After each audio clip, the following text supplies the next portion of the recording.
मेरे सब्सक्राइबर मुझसे कोई रिक्वेस्ट करे और मैं वो पूरी ना करूँ, ऐसा तो हो नहीं सकता।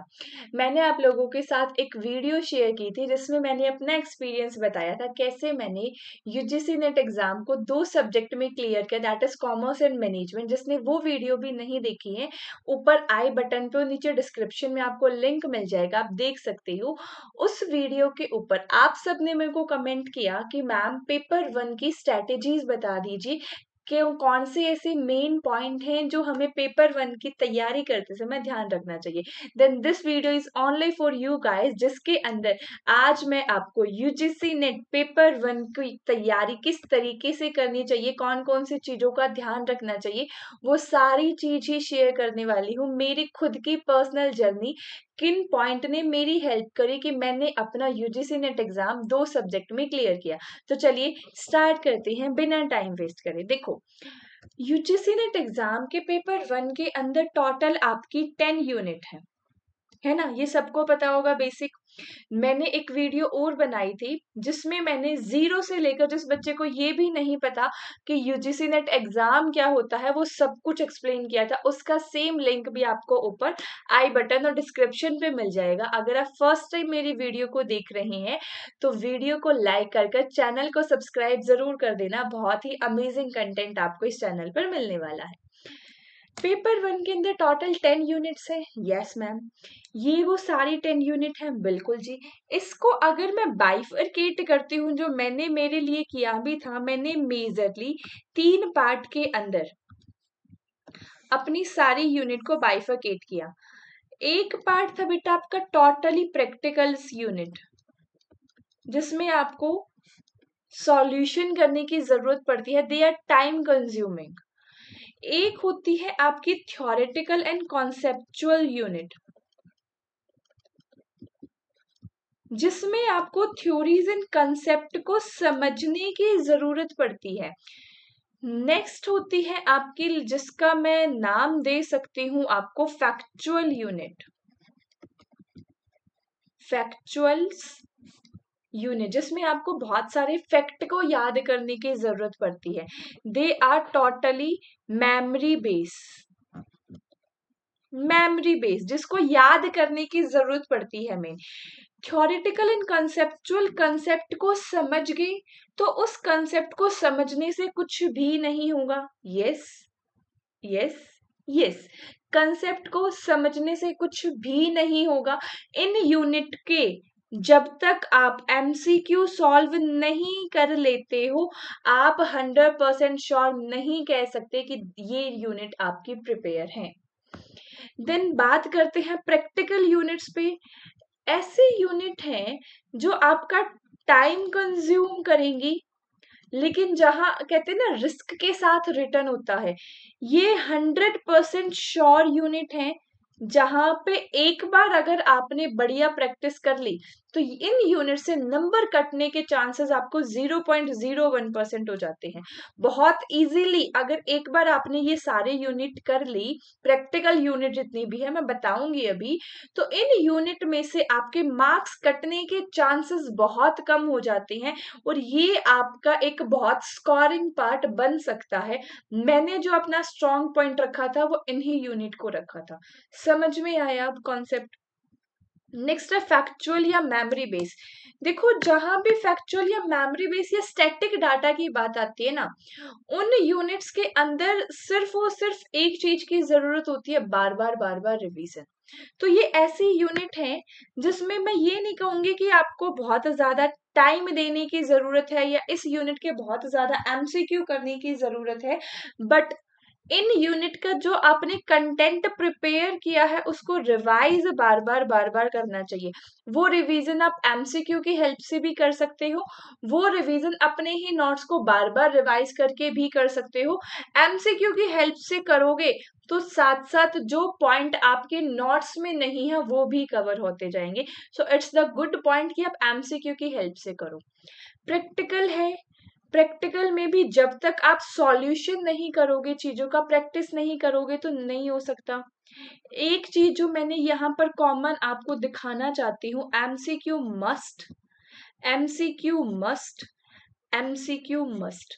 तो जो आपका यूजीसी नेट एग्जाम है ना बच्चे, वो सिर्फ और सिर्फ फैक्ट बेस नहीं है, वो सिर्फ कंसेप्ट को करने से नहीं होगा। उसके अंदर जो आपने कंसेप्ट को अंडरस्टैंड किया है,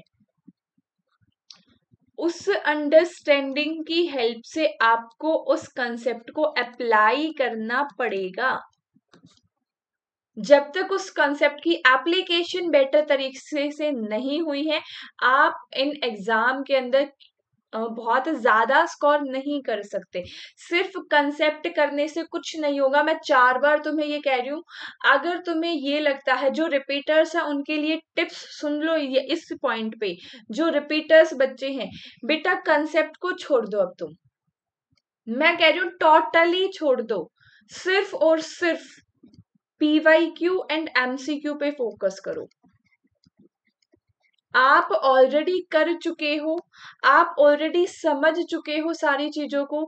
जो कमी रह रही है वो है कि आपको उस कॉन्सेप्ट को अप्लाई करना थोड़ा सा ट्रिकी लग रहा है। क्वेश्चन को पढ़ के कीवर्ड्स फाइंड करना थोड़ा सा ट्रिकी लग रहा है। Just focus only and only the keyword approach.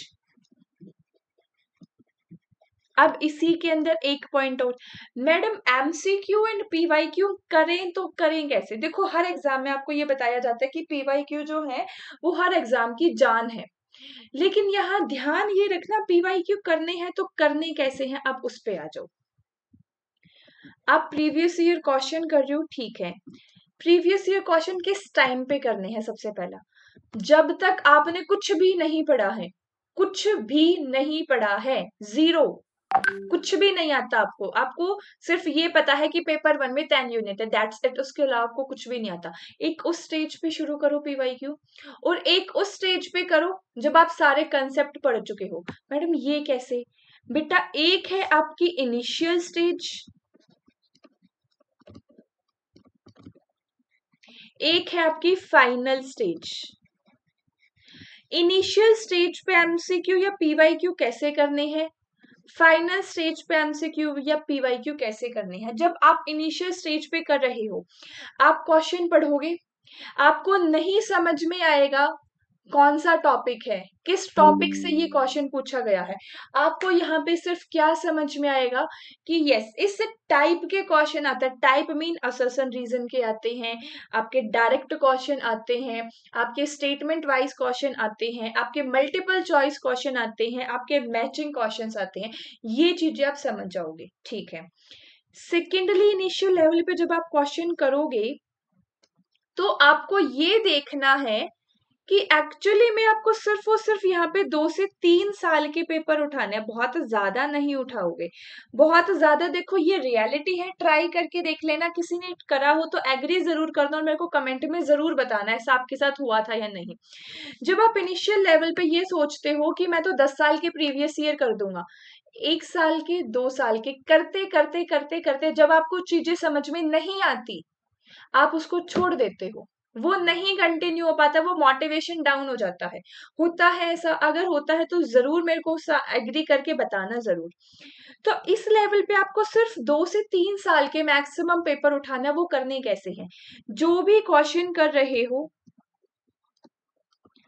Try करो कि उसका कंसेप्ट आप पकड़ पाओ।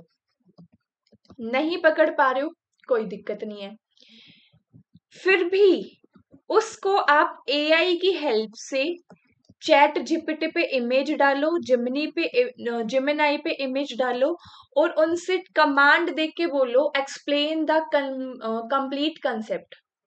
वो आपको पूरा कंसेप्ट एक्सप्लेन कर देंगे। उस कंसेप्ट को नोट डाउन कर लो नोटबुक में। सेम इसी तरीके से जब 2 से 3 साल के आप क्वेश्चंस को करोगे तो आपको मेन मेन कंसेप्ट जो रिपीट होते हैं वो तो शुरू में मिल जाएंगे। अब जब आप अपनी प्रिपरेशन जर्नी स्टार्ट करोगे तो आपके पास ऑलरेडी एक अपनी खुद की बनाई हुई लिस्ट होगी जो इम्पोर्टेंट कंसेप्ट की है, और उस लिस्ट पे आपको भरोसा होगा क्योंकि वो आपने खुद बनाई है, किसी टीचर की दी हुई इंपॉर्टेंट कंसेप्ट की, इंपॉर्टेंट क्वेश्चंस की लिस्ट नहीं है वो।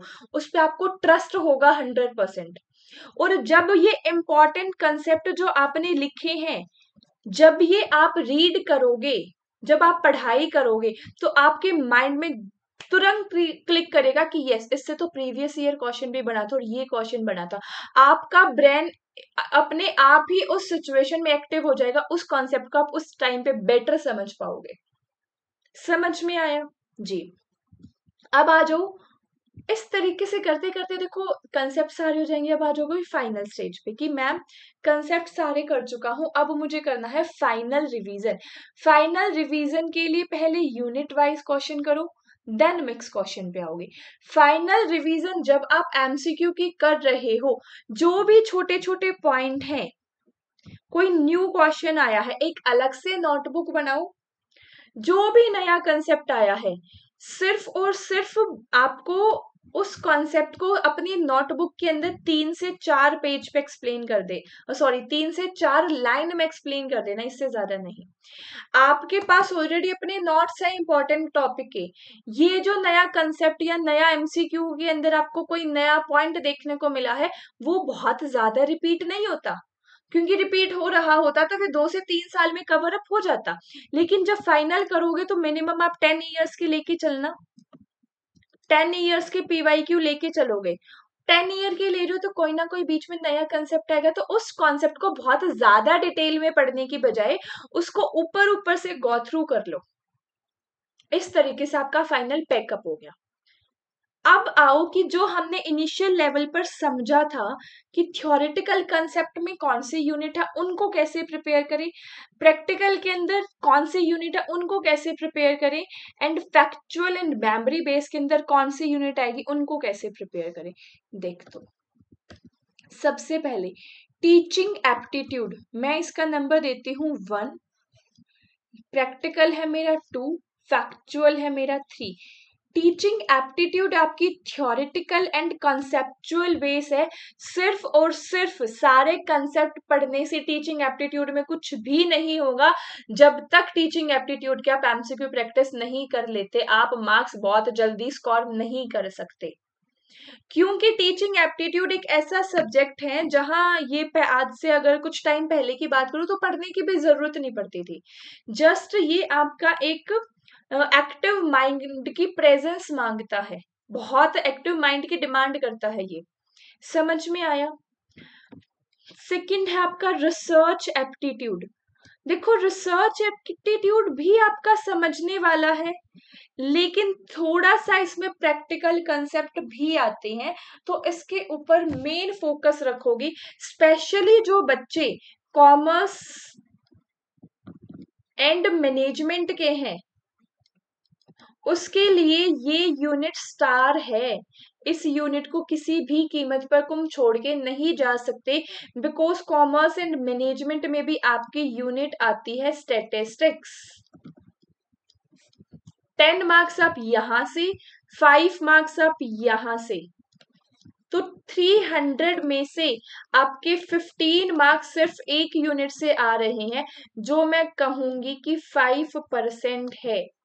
तो अगर आप पूरे 5% सिलेबस को छोड़ के ही जा रहे हो, so it's very difficult.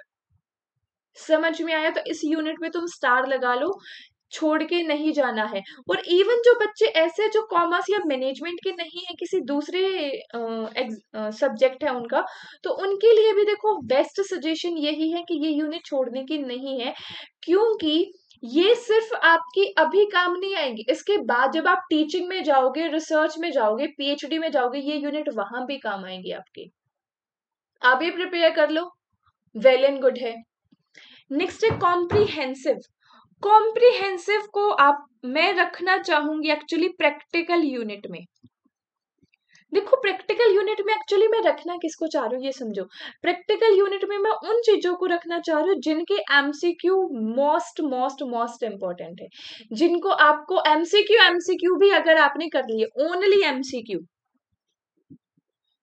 MCQ भी अगर आपने कर लिए, ओनली एमसीक्यू के टॉपिक आपने समझ लिए, तो भी कॉन्सेप्ट को बहुत ज्यादा पढ़ने की जरूरत नहीं पड़ेगी। तो कॉम्प्रिहेंसिव यूनिट आपकी एक प्रैक्टिकल यूनिट है, जहां पे आपको डेली बेसिस पे कॉम्प्रिहेंसिव को प्रैक्टिस करना है, दैट्स इट। नेक्स्ट है आपकी कम्युनिकेशन। कम्युनिकेशन भी आपकी कह सकते हैं कि फैक्चुअल तो बहुत ज्यादा नहीं है, सेम अगेन समझने वाली है, कॉन्सेप्चुअल यूनिट ज्यादा है। Mathematical reasoning and aptitude of course totally and totally practical unit है। मैथ के सारे टॉपिक ना करने की बजाय जो प्रीवियस ईयर के अंदर टॉपिक पूछे गए हैं, जो मेन मेन टॉपिक हैं, लाइक आपका परसेंटेज है, आपका टाइम स्पीड डिस्टेंस है, आपका रेशियो एनालिसिस है, जो ये प्रीवियस ईयर में बार बार क्वेश्चन जिनसे रिपीट हो रहा है, वो एमसीक्यू वाले सारे टॉपिक कर लेना, मोर देन इनफ है, मोर देन इनफ है। नेक्स्ट है लॉजिकल रीजनिंग। अब देखो लॉजिकल रीजनिंग के अंदर दो पार्ट हैं, एक है आपका इंडियन लॉजिक, एक है आपका वेस्टर्न लॉजिक। ये एक ऐसी यूनिट है जिसका मैं कह सकती हूँ 10 to 12 आवर्स का कंटेंट मोर देन सफिशिएंट है। यस, 10 से 12 घंटे का ही कंटेंट बनता है इस यूनिट से, मेन इससे ज्यादा नहीं बनता। मैक्सिमम भी अगर कोई टीचर खींचने वाला है तो 15 to 18, इससे ज्यादा नहीं। अब ये यूनिट आपकी बहुत बहुत ज्यादा स्कोरिंग हो सकती है, कम एफर्ट्स के साथ ये आपको ज्यादा मार्क्स देके जाएगी, तो इस यूनिट को तुम नहीं छोड़ सकते। अगेन मैं इसको थोड़ा सा प्रैक्टिकल की श्रेणी में ही रखना चाहूंगी, क्योंकि ये यूनिट ऐसी है कि जिससे आप ना अगर उससे रिलेटेड क्वेश्चंस भी कर लेते हो, सारे कंसेप्ट वही हो जाएंगे। बहुत इसके डीप कंसेप्ट नहीं है या बहुत लंबी चौड़ी यूनिट नहीं है, लिमिटेड सिलेबस के अंदर। इंडियन लॉजिक में तो जो आपको एग्जाम्पल दे रखे होते हैं ना, same as it is example आपके पेपर में देखने को मिलते हैं। हितवाभास है, हेतु है, as it is ditto example आपको पेपर में देखने को मिलते हैं, क्योंकि वही पांच सत आपके एग्जाम्पल है जो हमेशा रिपीट होते हैं। सो मोस्ट स्कोरिंग यूनिट आप लॉजिकल रीजनिंग को रख सकते हो। समझ में आया? उसके बाद है डीआई, डाटा इंटरप्रिटेशन। अगर देखो आप लोगों को मैथ से डर लगता है, तो ये यूजीसी नेट का एक ऐसा एग्जाम है जहां पे नो अदर सब्स्टिट्यूट मैं मानती हूँ पर्सनली, क्योंकि मैथ आपका यहाँ भी है, मैथमेटिकल रीजनिंग, डीआई के अंदर भी मैथ चाहिए। मैं आपको ईमानदारी से बता रही हूँ, जो पेपर 1 में जिस लेवल का आपका मैथ आता है ना, वो आपका 8th क्लास के बच्चे का लेवल है ओनली, 8th क्लास के बच्चे का लेवल है ओनली। तो बहुत मुश्किल नहीं है, ट्रस्ट मी। सिर्फ और सिर्फ 5 टॉपिक हैं जो मैं आपको डीआई के लिए करवाने भी वाली हूँ, वही टॉपिक आपके मैथ में भी हेल्पफुल होंगे। वो 5 टॉपिक हैं आपकी रेशियो, परसेंटेज, 5 भी छोड़ दो, सिर्फ डीआई के लिए तो ये 2 ही कर लो। डीआई के लिए अगर रेशियो और परसेंटेज पे आपकी पकड़ बन गई ना, तो डीआई कहीं नहीं जाने वाला। 2 concept, 2 topic give you 10 marks, so don't take it lightly. Again most scoring unit ये आपकी हो सकती है, of course in the practical unit है ये आपकी। समझ में आया? देन आ जाओ आईसीटी पे। आईसीटी के अंदर ज्यादातर चीजें आपकी ना समझने वाली थोड़ी सी कम, मैं इसमें कहूंगी याद रखने वाली थोड़ी सी ज्यादा है। इसमें आपके जो समझने वाले कंसेप्ट हैं वो आपके नंबर सिस्टम के आ सकते हैं थोड़े से, और लेकिन ज्यादातर चीजें इसमें याद रखने वाली है, तो मैं इसको 2 and 3 बहुत कैटेगरी में रख सकती हूँ। इन द लास्ट, जिन 2 यूनिट से सारे बच्चे डरते हैं, मेरे को खुद को प्रॉब्लम होती थी, लेकिन इन 2 यूनिट का, दोनों यूनिट का सिर्फ और सिर्फ आप ये मान लो 10 to 12 आवर का कंटेंट है जो मैं आप लोगों के लिए प्रिपेयर करने वाली हूँ। वो 10 से 12 घंटे का एक यूनिट का, 2 यूनिट के लिए आपके अराउंड 24 आवर का कंटेंट हो गया। ये 10 से 12 घंटे का content for the both 2 units आपने प्रिपेयर कर लेना है, प्लस आपने एमसीक्यू करने हैं। इससे ज्यादा रिक्वायरमेंट नहीं है, इससे ज्यादा रिक्वायरमेंट नहीं है। Totally and totally factual base है, सारे के सारे याद रखने वाली चीजें हैं यहाँ पे, समझने वाली बहुत कम है। कौन सा कमीशन कब आया, सैडलर कमीशन ने क्या किया, फर्स्ट एजुकेशन पॉलिसी कब आई। अगर हम पीपल एनवायरमेंट एंड डेवलपमेंट की बात करते हैं तो आपका उसमें पॉल्यूशंस के बारे में आ जाता है, air pollution, water pollution. Air pollution most important है, कौन सी ग्रीन हाउस गैस है, सारी की सारी चीजें याद रखने वाली हैं। So these are totally factual unit. Conclude करें, थोड़ा सा कंक्लूड करें यहाँ पे। अब हमने किया क्या, देखो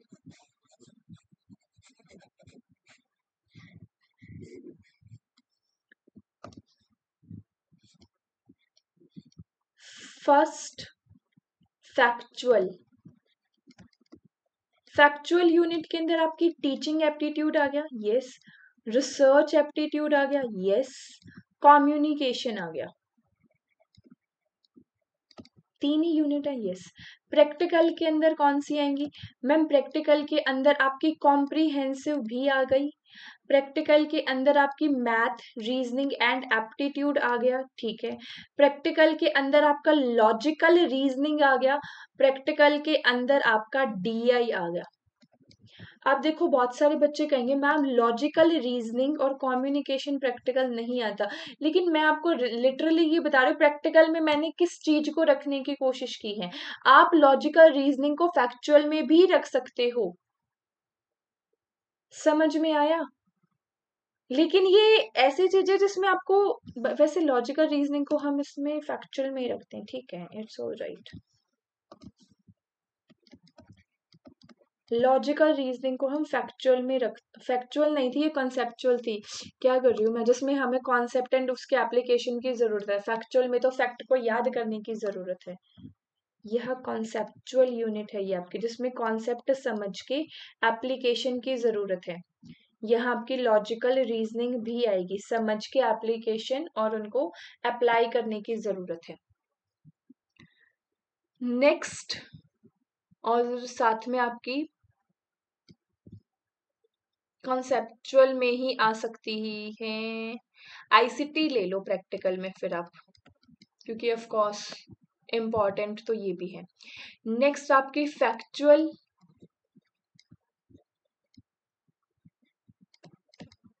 फैक्चुअल के अंदर आपकी people development and environment and higher education, ये दो यूनिट है। देखो आप प्रैक्टिकल में ले रहे हो, फैक्चुअल में ले रहे हो, कॉन्सेप्चुअल में ले रहे हो, इट डजेंट मैटर, लेकिन कौन सी यूनिट को किस तरीके से तैयार करना है वो मैटर करता है। अगेन बता देती हूँ इन शॉर्ट के अंदर, टीचिंग एप्टीट्यूड के कंसेप्ट पढ़ के एमसीक्यू जरूरी है, जब तक एमसीक्यू नहीं करे कोई फायदा नहीं है। रिसर्च एप्टीट्यूड के भी कंसेप्ट पढ़ के एमसीक्यू जरूरी है, जब तक एमसीक्यू नहीं करे कोई फायदा नहीं है। कॉम्प्रिहेंसिव का कोई कंसेप्ट नहीं होता, सिर्फ और सिर्फ प्रैक्टिस करके चलो एक ही कॉम्प्रिहेंसिव को अगर आंसर भी देख लेते हो तो ये देखो कि इसका ये आंसर आया तो क्यों आया, कौन सी लाइन में ऑथर ने क्या बोला कि जो इसका ये आंसर आया, उस रीजन को समझने की कोशिश करो। उस जो पैराग्राफ आपको दिया उस पैराग्राफ के बैक साइड में वो ऑथर आपको क्या कहना चाहता है, उस ऑथर के माइंड सेट को समझने की कोशिश करो। मैथ, सॉरी कम्युनिकेशन हमारा रह गया, कम्युनिकेशन थ्योरीज कर लो, कम्युनिकेशन के टाइप कर लो। कम्युनिकेशन से तो देखो ऐसे क्वेश्चन आते हैं, आप कितना ही भी पढ़ लो ये कहीं ना कहीं एक आधा क्वेश्चन ऐसा निकल ही जाएगा।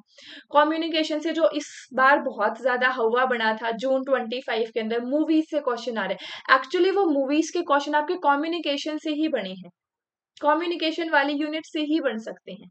समझ में आया। अगेन एमसीक्यू इंपॉर्टेंट है कम्युनिकेशन के भी, क्योंकि कम्युनिकेशन के अंदर आपकी कुछ ऐसी टर्म्स यूज करी जाती है जिन टर्म्स का मीनिंग आपको क्लियर होना बहुत जरूरी है। वो कैब अच्छी है कम्युनिकेशन के लिए तो बहुत हेल्प रहने वाली है इसमें आपकी। नेक्स्ट है मैथमेटिकल रीजनिंग, कॉन्सेप्ट भी जरूरी है, एमसीक्यू भी जरूरी है, लेकिन अगर ओनली एमसीक्यू भी करते हो और एमसीक्यू का कॉन्सेप्ट को समझ लेते हो तो वो भी काफी हद तक आपका हेल्पफुल रहेगा। लॉजिकल रीजनिंग बहुत स्कोरिंग यूनिट है, छोड़ना नहीं है इसे। 10 घंटे के कंटेंट में बहुत इजीली वही क्वेश्चन रिपीट होता है, बहुत आसानी से कवर भी हो सकती है। अगेन एमसीक्यू प्रैक्टिस तो देखो सबकी ही जरूरी है मेरे हिसाब से। डीआई के कॉन्सेप्ट बहुत ज्यादा नहीं होते, बस फॉर्मूलाइज एक आधे समझने पड़ते हैं। मेन रेशियो और परसेंटेज अगर समझ लिया तो डीआई हो गया, और वही रेशियो परसेंटेज मैथ में भी हेल्प करने वाला है बिल्कुल। नेक्स्ट आपका आईसीटी। आईसीटी के अंदर होता है आपका इसमें प्रैक्टिकल भी है, इसमें थ्योरेटिकल भी है, इसमें फैक्चुअल भी, इसमें सब कुछ है। तो आईसीटी के भी आप एमसीक्यू को साथ में लेके चलोगे। जो प्रैक्टिकल एस्पेक्ट है आपका नंबर सिस्टम वाला है, उनको समझते हुए चलोगे। इसमें जो इम्पोर्टेंट टॉपिक है वो 8 से 10 इम्पोर्टेंट टॉपिक हैं, उन टॉपिक को कर लो। ज्यादातर क्वेश्चन वहीं से फंस जाता है, बहुत ज्यादा डीप जाने की जरूरत नहीं है। जो कंप्यूटर साइंस के बच्चे हैं वो तो समझ ही गए होंगे सारा। अगेन 2 यूनिट जो सबसे मुश्किल लगती है, सिर्फ 10 से 12 घंटे का कंटेंट बहुत जल्दी मैं आप लोगों के लिए लेके आने वाली हूँ। काफी हद तक मैंने अपलोड भी कर रखा है, पॉल्यूशन के बारे में मैंने सारा अपलोड कर रखा है, ग्रीन हाउस गैसेस वाला पूरा कंटेंट अपलोड कर रखा। प्लेलिस्ट चेक करना, यूजीसी नेट पेपर 1 यूनिट 9 के नेम से होगी आपकी। बहुत बढ़िया कंटेंट है इसका भी। साथ में एमसीक्यू इसके भी आपको लगा के रखनी है, क्योंकि एमसीक्यू से कुछ नए टॉपिक आप लोगों को पता चलते रहेंगे, कौन कौन से नए टॉपिक यहाँ पे एमर्ज हो रहे हैं, कौन से ज्यादा इंपॉर्टेंट आपके बनते जा रहे हैं। ये थी हमारी मेन क्लास, जिसमें मैंने आपको समझाने की कोशिश की कि पेपर 1 की स्ट्रैटेजी क्या होनी चाहिए। और अब कुछ टिप्स के बारे में जान लेते हैं। देखो, सबसे मेन जो मैं आपको टिप देना चाहूंगी, consistency is the key of success. Syllabus इतना वास्ट है, इतना वास्ट है कि इसको एक कवर करना ही अपने आप में एक बहुत चैलेंजिंग टास्क है। और कवर करने के बाद एमसीक्यू प्रैक्टिस नहीं की तो कुछ भी नहीं है, कुछ भी नहीं है सच्ची में। तो बहुत चैलेंजिंग है ये आप लोगों के लिए। कंसिस्टेंसी बनाए रखो। पूरी अगर मैं पेपर 1 की बात करती हूँ ना, ऑनेस्टली बता रही हूँ, पूरे पेपर 1 में मैं बात करूँ तो 100 आपके इम्पोर्टेंट कंसेप्ट में निकाल सकती हूँ, पूरे पेपर 1 में से। एक यूनिट में से 10 ऑन एन एवरेज। अगर आप आज भी तैयारी शुरू करते हो, डेली का एक topic only, but consistency, daily का सिर्फ एक टॉपिक करते हो। एक टॉपिक में क्या, आपकी मैक्सिमम टू मैक्सिमम, कुछ टॉपिक छोटे होते हैं कुछ बड़े होते हैं, तो ऑन एन एवरेज मैक्सिमम आपकी 45 मिनट टू 60 मिनट लगने वाले हैं, 1 घंटा भी नहीं है। तो डेली का 1 घंटा भी देते हो, but consistency is the key, consistency is the key. इस पॉइंट को समझो। क्लियर यहां तक?